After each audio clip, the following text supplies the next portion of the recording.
মাত্র কয়েকদিন আগেই যুদ্ধ থামানোর লক্ষ্যে একই টেবিলে বসেছিল যুক্তরাষ্ট্র ও ইরান। 4 মাসের রক্তক্ষয়ী সংঘাতের পর তৈরি হয়েছিল শান্তির নতুন আশা। কিন্তু সেই আশার মাঝেই আবারও কঠোর ভাষায় সতর্ক করলেন মার্কিন প্রেসিডেন্ট ডোনাল্ড ট্রাম্প। তার বার্তা একেবারেই স্পষ্ট, ইরান যদি চুক্তির শর্ত না মানে তাহলে নাকি নেওয়া হবে প্রয়োজনীয় সব পদক্ষেপ। গেল সোমবার সাংবাদিকদের সঙ্গে আলাপকালে ট্রাম্প জানান, ইরান যদি সমঝোতা স্মারকের শর্ত লঙ্ঘন করে বা তাদের আচরণ গ্রহণযোগ্য না থাকে তাহলে পরিস্থিতি মোকাবিলায় যা প্রয়োজন সেটি করা হবে।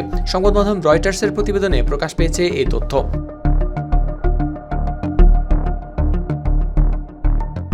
এদিকে গেল সপ্তাহে ট্রাম্প ও ইরানের প্রেসিডেন্ট মাসুদ পেজেশকিয়ান নিজ নিজ দেশের পক্ষে একটি সমঝোতা স্মারকে সই করেন। প্রায় 4 মাস ধরে চলা যুদ্ধের পর এই সমঝোতা দুই দেশের সম্পর্ক নতুন পথে এগোনোর সম্ভাবনা তৈরি করেছে।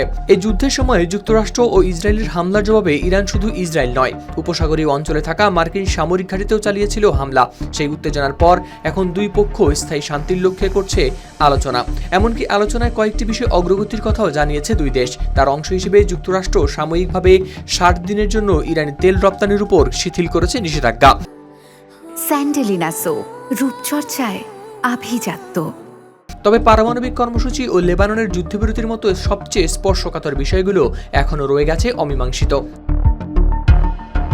এদিকে ট্রাম্প দাবি করেছেন, ইরানের জন্য যে জব্দ অর্থ ছাড় করা হচ্ছে সেই অর্থ শেষ পর্যন্ত খাদ্যপণ্য কেনার কাজেই ব্যবহার হবে। তার মতে ইরানের খাদ্য সংকট মোকাবিলায় প্রয়োজন হবে এই অর্থ এবং এর বড় অংশই ফিরে আসবে যুক্তরাষ্ট্রের কৃষকদের কাছে।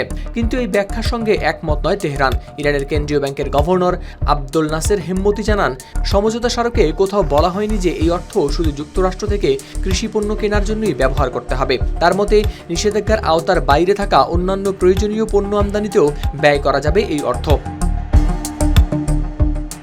এই অবস্থায় দুই দেশের অবস্থানের পার্থক্য আবারও হয়ে উঠেছে স্পষ্ট। একদিকে ওয়াশিংটন অর্থ ব্যবহারের বিষয়ে দিচ্ছে নিজস্ব ব্যাখ্যা, অন্যদিকে তেহরান বলছে সেই ব্যাখ্যা চুক্তির অংশ নয়। ফলে মধ্যপ্রাচ্যের এই শান্তি প্রক্রিয়া এখন দাঁড়িয়ে আছে এক সূক্ষ্ম ভারসাম্যের উপর।